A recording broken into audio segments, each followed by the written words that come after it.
কেউ চাইছে আশ্রয় দিতে, কেউ চাইছে বিপাকে ফেলতে। শেখ হাসিনাকে নিয়ে ভারত বাংলাদেশ কঠোর অবস্থানে অনড়, তবে দুই দেশের ভিন্ন অবস্থান। শাখের করাতের মতো অবস্থায় মুজিব কন্যা শেখ হাসিনা। ভারত বাংলাদেশ দড়ি টানাটানি। শেখ হাসিনা নিজে না চাইলে তাকে অন্যত্র পাঠানোর পরিকল্পনা নেই ভারত সরকারের। এদিকে বাংলাদেশ সরকার বারবার প্রশ্ন তুলছে, কেন ভারত শেখ হাসিনাকে আশ্রয় দিয়েছে।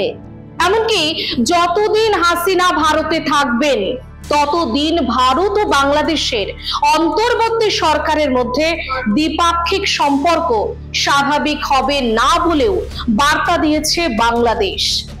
অন্যদিকে বাংলাদেশের অন্তর্বর্তী সরকারের কোনো শর্ত মেনে ভারত দ্বিপাক্ষিক সম্পর্ক আগের মতো শুরু করতে আগ্রহী নয়। ভারত কি চায়?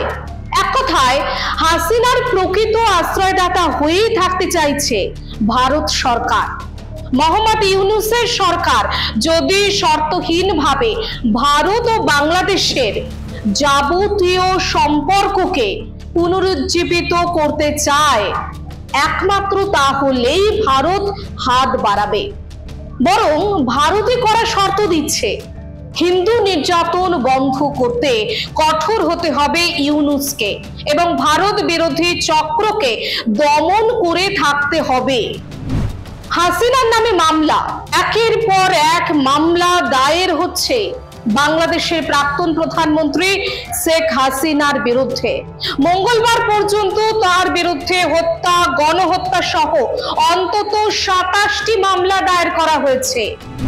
বাংলাদেশ কি চায়? এই আবহে কার্যত ভারতকে চাপে ফেলতে হুঁশিয়ারি দিল বিএনপি। তাদের দাবি, বাংলাদেশের মানুষ শেখ হাসিনার বিচার করার সিদ্ধান্ত নিয়েছে, তাই বাংলাদেশ সরকারের হাতে হাসিনাকে আইনিভাবে তুলে দেওয়ার জন্য ভারতকে অনুরোধ করছেন বিএনপি মহাসচিব মির্জা ফখরুল ইসলাম আলমগীর।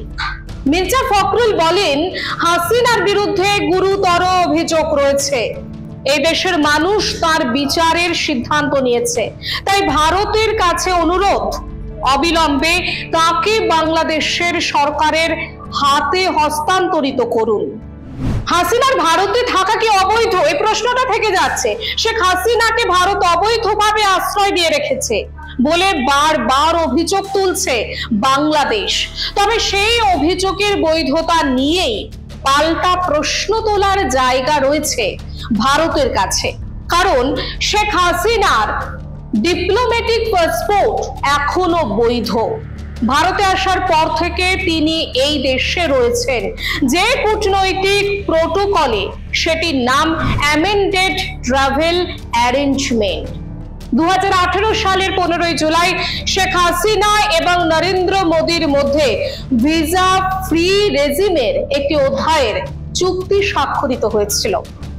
সেই সমঝোতা অনুযায়ী হাসিনাকে ভারত মোট 45 দিন এদেশে রাখতেই পারে বৈধ প্রটোকলে।